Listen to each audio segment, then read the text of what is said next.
Out of respect for America's veterans, I'm not going to say anything juvenile about the fact that this is episode 69 of the Paperback Warrior podcast.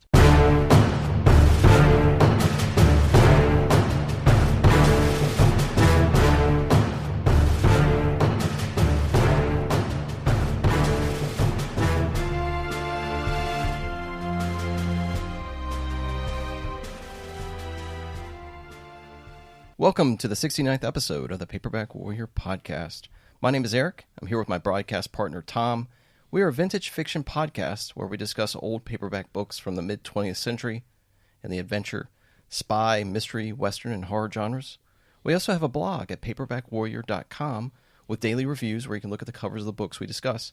Let me get Tom in the mix here to tell us what's happening today. All right, so today is November 9, 2020, and in 2 days, it will be November 11. In the United States, this is a national holiday called Veterans Day.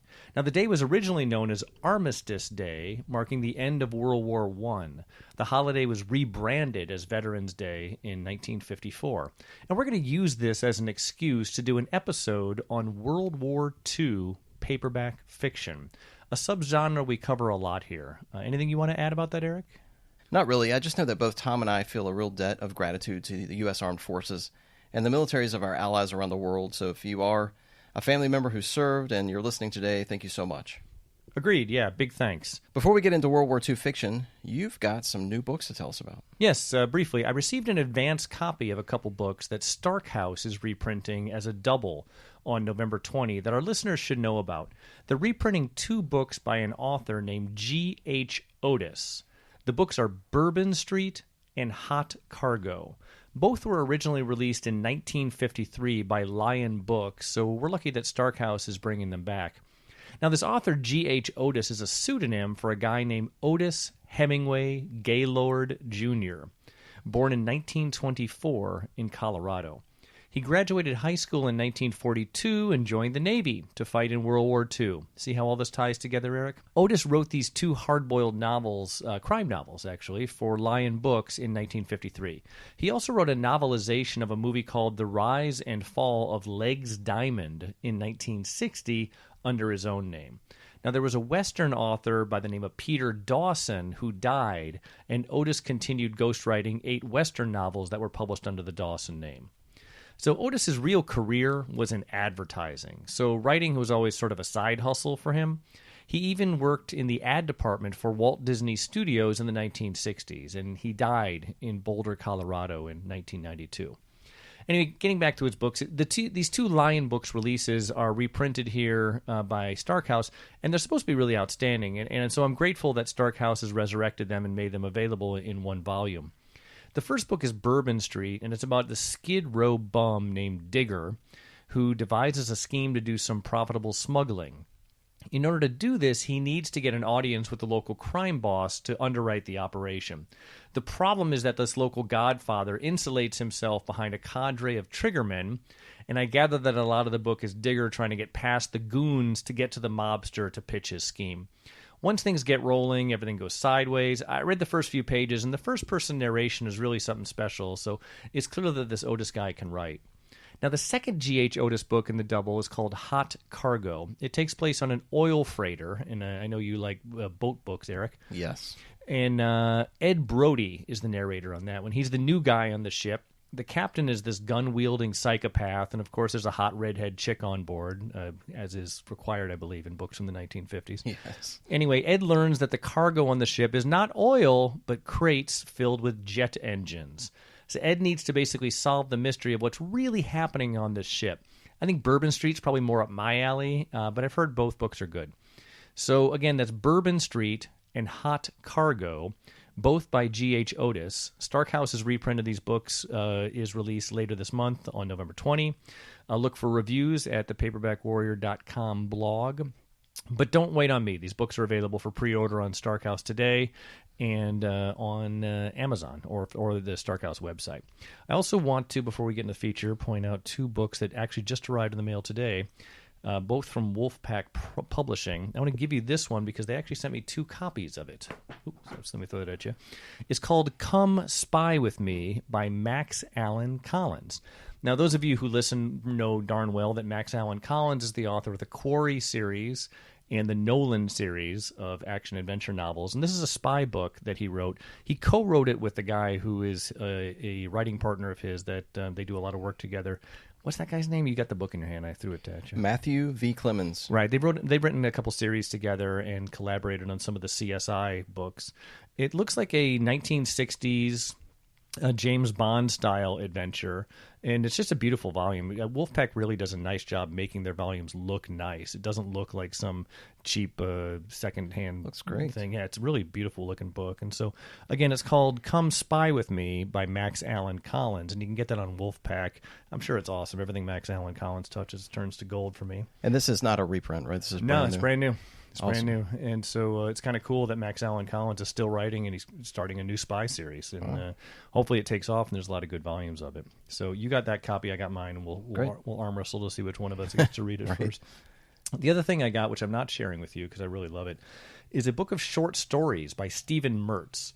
The collection is called The King of Horror and Other Stories. We'll get into that title in a minute. But Stephen Mertz, for those of you who aren't aware, was a protege of Don Pendleton, and he wrote several of the books in the Mac Bolan Executioner series. He also wrote the MIA Hunter books, or at least produced some of them, but he was the brains behind that series. And he's been a successful author among many different genres over the years. Now, you're a fan of his from way back, right? Yeah, I did a lot of sixth grade book reports on Stephen Mertz books. Not to make him feel old or anything. Yeah, look at you now. Anyway, he's a guy whose career has mostly been writing novels, and again, across genres. He's written horror books. He wrote a Sherlock Holmes pastiche involving Sherlock Holmes versus like zombies over London, I think it was called. That looked really cool. Kind of, Indiana Jones style thrillers. I think he wrote a couple Trailsman books, and as well as the men's action adventure kind of macho bicep flexing books. But this is interesting because it's a collection of his short stories throughout his career. He says in his afterword that he was never a short story writer and never considered himself one. And so his short story output was actually pretty small. He considers himself to be a novelist. And I agree with that. Yeah. I haven't had a chance to read this book. Looking at the cover and the title, The King of Horror, you would think it's a book of horror stories, but it's not. It's not? Yeah, even The King of Horror story does not appear to be a horror story itself. It's a first-person story about a writer, and the writer is actually based on Michael Avallone, one of Stephen Mertz's mentors, the guy who wrote the Ed Noon books and lots of other stuff. And the main character is a horror author in the same vein as like Stephen King, Dean Koontz, Peter Straub, and so he's created a fictional author to tell a story. And the story is called The King of Horror. But I guess there's the stories in here are across a bunch of genres, many of which appeared in Mike Shane Mystery Magazine back in the day. So these are solid stories. And Mertz is just such a good author, and I'm honored he sent me this book. I'm also super honored because I cannot share it with you because it's actually inscribed to me for Tom with best wishes, Stephen Mertz. So See, I spent my entire sixth grade worshiping the guy, writing book reports on him. Mrs. Callahan was so impressed with my writing back then. Well, and he inscribes a book to you. Well, maybe I could sell this to you. If we did a little bit of whiteout, I could probably forge his handwriting well enough. But anyway, the compilation is called The King of Horror and Other Stories by Stephen Mertz, and you definitely want to check that out. It's available on Amazon, and it's also from Wolfpack, who's been just killing it lately with their reprints and new fiction. So anyway, you ready to do the feature? I'm so ready. Okay, transition me.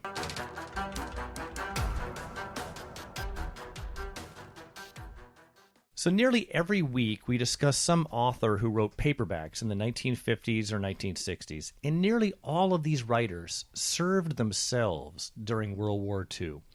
The 25-cent paperback original novels, as well as the men's adventure magazines that came after the pulps, were intended as cheap entertainment for the common man looking to build a life and a family after saving the world during World War II. As such, it stands to reason that a lot of these paperback original novels of the era were adventure and combat stories that fictionalized and mythologized the war itself. Now, Eric, tell me, what is it about World War II fiction that draws you in personally? Because you read a lot of that stuff. Yeah, I do. And I guess it's probably just growing up with the genre. My dad always had on all these military films like Kelly's Heroes and Guns of Navarone and things like that that were always aired on cable television in the 80s. And he loved that show, Hogan's Heroes. Oh, yeah, I used to watch that. Yeah, he always had that on. But since he was in the Vietnam War, he wouldn't watch anything related to that in the 80s. Like, you can forget like Rambo or Platoon or even something like Missing in Action. You think it was just a little too close to home for him? Absolutely, yeah. It gave him nightmares. So it was just World War II stuff that he could relate to, I guess. And I think that just stuck in my brain and carried over into the books that I really like to read. And, I'll read anything, but I really do enjoy the World War II novels. And I seek them out whenever I go shopping. Yeah, I think there was something about the kind of two wars happening at once that really lent itself to heroism. And so anyway, I thought for this episode it might be fun for us to go back and forth and sharing with the listener examples of paperback World War II genre books that might be worth seeking out and reading. And so why don't you go first, because this is really your area of expertise, much more so than mine. Okay, good. So I'm reviewing a World War II book that I read just this week, actually. It's called Escape from Mindanao. I'm not sure if I'm butchering that name. Mindanao. It's a 1978 paperback by Lawrence Carey. He wrote a number of war novels in the 1970s and early 80s under the pseudonym of Lawrence Cortese.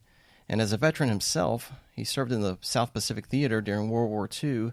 So Carey's literary work is somewhat technical. It's constructing timelines and battle plans and scenarios within the detailed ranks and divisions that participated in these campaigns. While fictional, this New York author had a real expertise of the subject matter, and he relied on veterans and family accounts to document his novels. My first experience with Carey was the 1979 paperback Rogue Sergeant, which was a World War II novel, and you'll find my review of that on paperbackwarrior.com. I wasn't crazy about it, but I'm glad I tried another one of his books out. In this novel, 600 airmen and supporting staff, including like nurses and tank mechanics and things like that, they find themselves trapped and cut off deep in the Philippines jungle, and they're running out of supplies, and they need to walk it's like a 100-mile trip to get to the shore where these Australian gunboats can get them to safety. But unfortunately, the Japanese forces have blocked the north and south, and the airmen can't move east or west due to all the harsh conditions of the country. I thought the book was really, really good. The author presents the story from several perspectives, including the rebel forces that are aligned with the U.S., the Japanese commanders that are hell-bent on capturing these guys, and the U.S. pilots that are attempting to provide air support for the stranded soldiers. The author has a lot of military fiction, and nearly all of it is World War II related. He might be worth seeking out if you like this genre, and I think a good place to start might be this very book. Again, it's called Escape from Mindanao by Lawrence Carey, writing as Lawrence Cortese. All right, cool. Before I get into my pick, I want to say that I'm intentionally leaving one of my favorite authors out of this episode because he deserves an episode of his own. I'm talking about Len Levinson. In addition to tons of other great books, Len wrote the Rat Bastards series of World War II novels under the name John Mackey about a misfit platoon of American soldiers fighting the Japanese in the Pacific. He also covered fighting the Nazis in Europe in his series The Sergeant, written under the pseudonym of Gordon Davis. These are both probably my favorite men's adventure series titles with World War II settings, and they remain available under Len's own name on Amazon. So keep tuning into the podcast next year for a Len Levinson Goes to War episode in the near future. That'll be fun. Yeah, and I'm such a fan of that guy, and I want to give him his own episode. And yeah. I had a chance to meet him, and I'll tell you that story when we do the episode on him. Awesome. Anyways, the book I actually want to cover is called Hell to Eternity by Edward S. Ahrens. Now, some of you may recognize him as the author of the Sam Durrell Assignment series of spy novels. Now, Hell to Eternity is a real anomaly in Ahrens' body of work. It's a 1960 Fawcett Gold Medal, but it's a novelization of a screenplay. Now, the screenplay was written by someone else, and it's based on a true story from World War II. What? That's wild. Yeah, so follow this. So Yeah. although the events in the book ostensibly happened, the story's really been filtered through the meat grinder of time and fictionalization. Yeah. The events occurred in 1944, and they were recounted to a screenwriter 15 years later that were adapted for a book by the successful action novelist Edward Ahrens. This is good news if you want to enjoy just a kick-ass war novel that reads nothing like a high school history textbook. The fact that the hero was a real guy is just sort of an added bonus. He reads and acts like a fictional character in the book itself. Now, Hell to Eternity is the story of a Hispanic Marine Corps soldier, Private Guy Gabaldon, and his experience at the Battle of Saipan during World War II. Now, for those of you without a deep knowledge of history, here's what you need to know. Saipan is a small island in the Pacific. It's about 135 miles from Guam and 1,500 miles from Tokyo. The island was taken over by the Japanese during World War I, and it was liberated by the American troops during World War II. Now, Ahrens introduces us to Gabaldon, as he and his fellow Marines are positively terrified at the prospect of fighting the Japanese on this heavily fortified island of Saipan. Now, there's flashbacks to Gabaldon's childhood, and it gives us insight into his humble beginnings and the circumstances of his life that taught this poor Los Angeles kid how to speak fluent Japanese after he developed close relations in the immigrant community in Los Angeles. Now, Gabaldon is a very imperfect hero, but super relatable to the reader. He's fresh out of boot camp and scared out of his wits. He's not a typical action star at all, as he's storming the beach on Saipan under heavy enemy fire. He's also conflicted as he sees Japanese soldiers dying at his feet because the immigrant community of Japanese Americans meant so much to him growing up. Flashbacks to Gabaldon's life following Pearl Harbor and the internment of his Japanese-American friends adds sort of a moral nuance to this exciting adventure story. The interior of Saipan is a mountainous jungle and is pocked with caves deep into the woods. These caves ended up being fortifications and hiding places for Japanese soldiers during the U.S. invasion. And so these hideouts serve as amazing set pieces for Ahrens to show the way that Gabaldon used his language skills to coax enemy soldiers from the safety of their hiding places in making them surrender and able to be interrogated. Meanwhile, there are plenty of bloody battles as the Marines fight the Japanese Imperial soldiers, who are armed with both guns and samurai swords. Ahrens knows his way around a good action scene, and Hell to Eternity has plenty. Now, later in life, Gabaldon went on to become a losing candidate in the U.S. Congress when he ran for Congress, and he ended up staying in Saipan or moving back there, and he was the owner of a seafood business there. He lived on Saipan as a civilian for 20 years before relocating to Florida for his final years. Before his 2006 death, Gabaldon wrote as a nonfiction account of his war experiences called Saipan, Suicide Island. I don't know much about Gabaldon's own book, but there is no way it's more entertaining and exciting than Ahrens' fictionalized version of the story.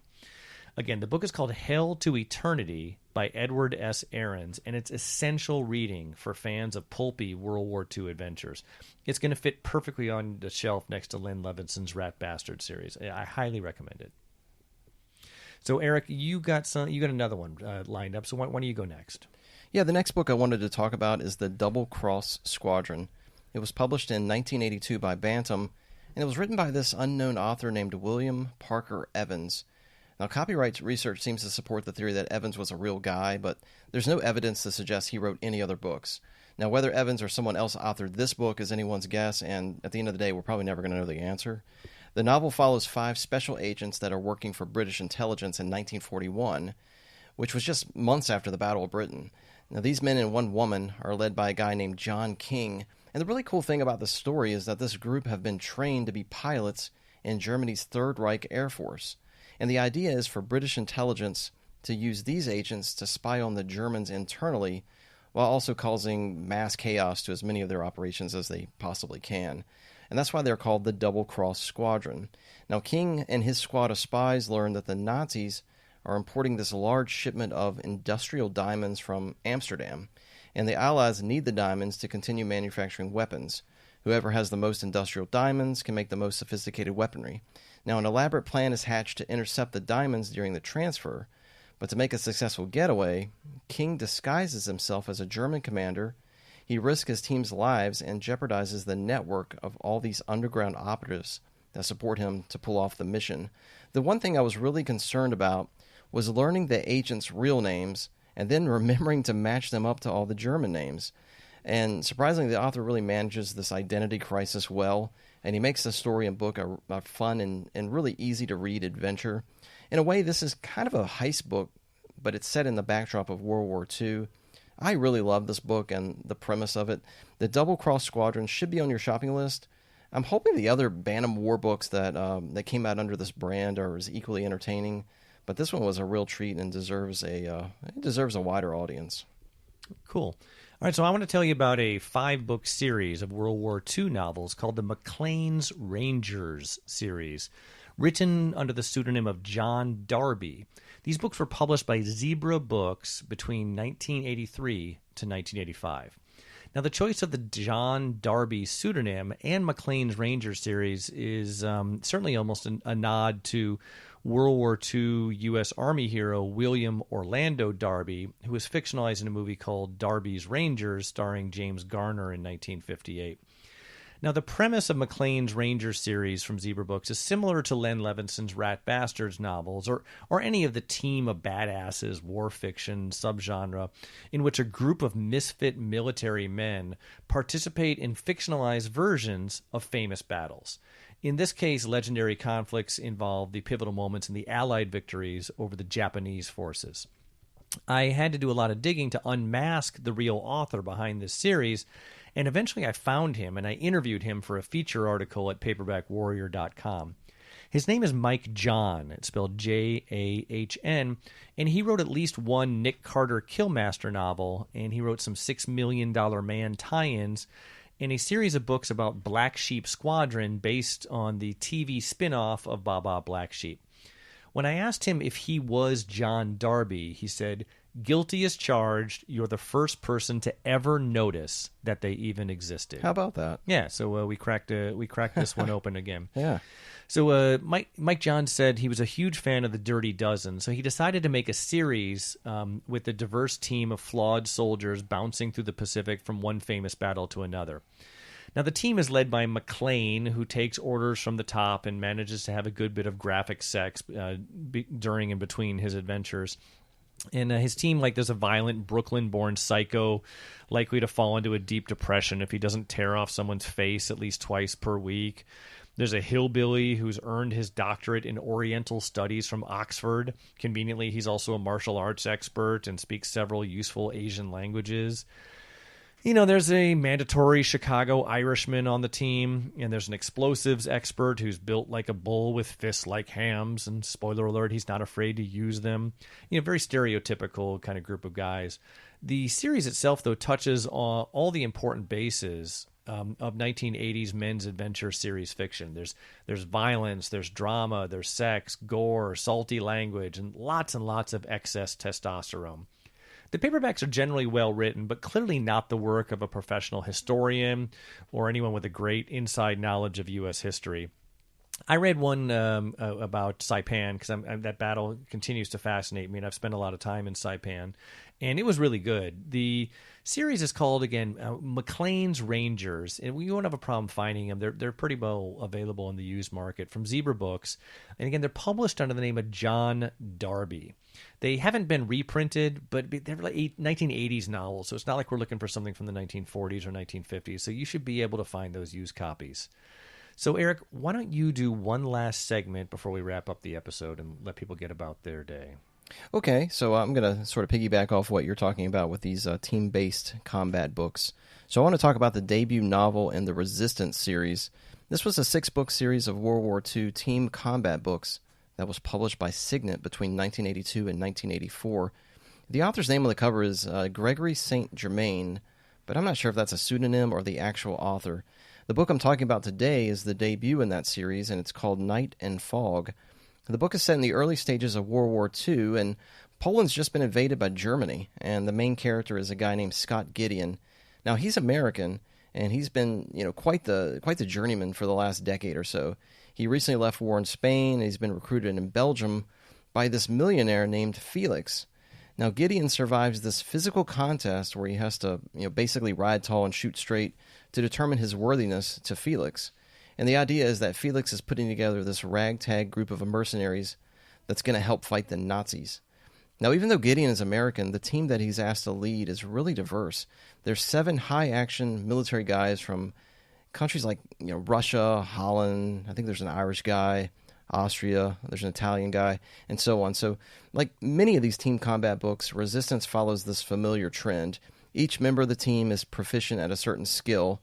Like one guy I think was like a knife thrower. One's really good with maps and positioning. You've got the mandatory demolition guy, and then there's a driver. You get the idea. But Night and Fog tells readers about the team's first mission to Poland. And to get there, it's this really long road trip as the gang fights through patrols and fields and various checkpoints. The author takes readers into airports, various German camps, and the finale is actually set in a castle, which was really cool. There's lots of gunfire as the team break in and rescue this Polish general. But I found the daring rescue and the firefights really interesting early on. But man, by the book's end, I was just exhausted. It was like a Death Merchant book where, you know, the heroes just mow down the baddies in like these endless firefights. I'm still going to give this one a recommendation to you guys, though. Honestly, there isn't that many Team Combat World War II series out there. In fact, in closing this out, I was going to mention the World War II series that I know about, and Tom, maybe you'll know one that I'm missing. Is that okay? Yeah, lay it on me. All right, so the ones that I went through in my collection, and the ones that I've seen in stores, so Rat Bastards, as you mentioned earlier, Right. McLean's Rangers, you just mentioned a little while ago, Resistance, I just did. There's Mac Wingate, which I think was probably an idea that the publisher had of doing the Sergeant, kind of like that kind of thing. Probably. Those have been reprinted by Piccadilly Press, who actually is also reprinting the Sergeant series. Makes so sense. is it Max Wingate? Mac Wingate books are still available, yeah. Yeah. There's one called TAC 1. TAC is TAC. There's the Assault series. There's one called Team 5. There's Sergeant Hawk. And there's Boxer Unit SS. And there's one called Seawolf, which is about a German submarine. And I'm sure there's plenty more, but that's what I could find in my collection. Anything that you can think of? No, man, you're stumping me. I think you've captured all the ones I'm familiar with. This genre has so many books, and I mean, because of just who was writing these things and the era they were coming out, that it's probably a much deeper bench than you and I can rattle off the dome. But that's all I got. Good. Yeah, so that's all I can think of, and I guess that really brings us to the end. Yeah, I guess that's probably enough World War II action for one episode. There's certainly enough content in this subgenre that we could do another one of these in the future. Anyway, listener, you can join us next Monday for another episode of the Paperback Warrior podcast, and please check out our blog at paperbackwarrior.com for daily reviews. Thanks to all the veterans who are listening, and on behalf of my podcast partner Eric, this is Tom signing off.